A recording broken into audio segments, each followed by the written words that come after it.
போடு இதுதாண்டா வெற்றி, எல்லா திரையரங்குகளையும் இனிமே வந்து எம்ஜிஆர் திரைப்படம் மட்டும்தான் ஓடணும், அதாவது விஷால் அவர்களோட மதகஜ ராஜா திரைப்படம் மட்டும்தான் ஓடணும் அப்படின்னு சொல்லி ஒரு பயங்கரமான ஒரு விஷயம் வந்து நடந்திருக்கு. ஒரே நாளில் வந்து தலைக்கீழாக வந்து விஷால் அவர்கள் திரைப்படம் வந்து மாறி இருக்கு. இது வந்து ஒரே நாளில் கம்பேக் கொடுத்த மாதிரி வந்து பயங்கரமாக கொண்டாடி கொண்டு வருகிறார்கள்.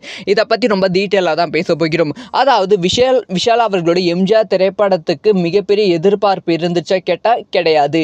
ஸோ 12 வருஷத்துக்கு முன்னாடி ரிலீஸ் ஆக வேண்டிய திரைப்படம், அந்த ஒரு பேரை வச்சு தான் படத்துக்கான ப்ரொமோஷனே வந்து பண்ணாங்க.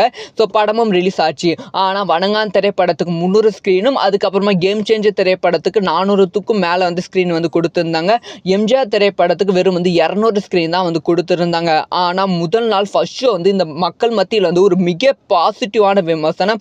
அதுக்கப்புறமா டிக்கெட் டிமாண்ட் வந்து பயங்கரமாக வந்து இன்க்ரீஸ் ஆக ஆரம்பித்து விட்டது. முக்கியமாக டிக்கெட் சோல்டு வந்து கடந்த 24 மணி நேரத்தில் மட்டுமே 80,000 டிக்கெட் மேலே வந்து சோல்ட் ஆகியிருக்கு. அதனால் இப்போ திரையரங்குகள் எண்ணிக்கை வந்து தமிழகத்தில் வந்து அதிகப்படுத்தி இருக்காங்க. 500 ஸ்க்ரீன் மேலே வந்து இன்க்ரீஸ் பண்ணியிருக்காங்க. அதாவது 200 ஸ்க்ரீனில் ரிலீஸ் ஆன ஒரு திரைப்படம் வந்து இப்போ வந்து 500 ஸ்க்ரீன் மேலே. வணங்கான் திரைப்படத்தோட ஸ்க்ரீன் கவுண்ட்டை கம்மி பண்ணிட்டாங்க. அதுக்கப்புறமா கேம் சேஞ்சர் திரைப்படத்தோட ஸ்க்ரீன் கவுண்ட்டை கம்ப்ளீட்டாக வந்து கம்மி பண்ணிட்டாங்க.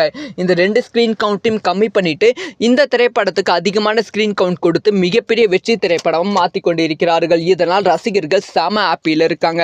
இந்த ஒரு விஷயத்தை பற்றி உங்களோட ஒப்பீனியன் என்ன அப்படிங்கிற விஷயத்த காமெண்ட்ல லீவ் பண்ணுங்க. எந்த மாதிரிலாம் நியூஸும் தக்க தெரிஞ்சுக்கணும் சப்ஸ்கிரைப் பண்ணி சப்போர்ட் பண்ணுங்க.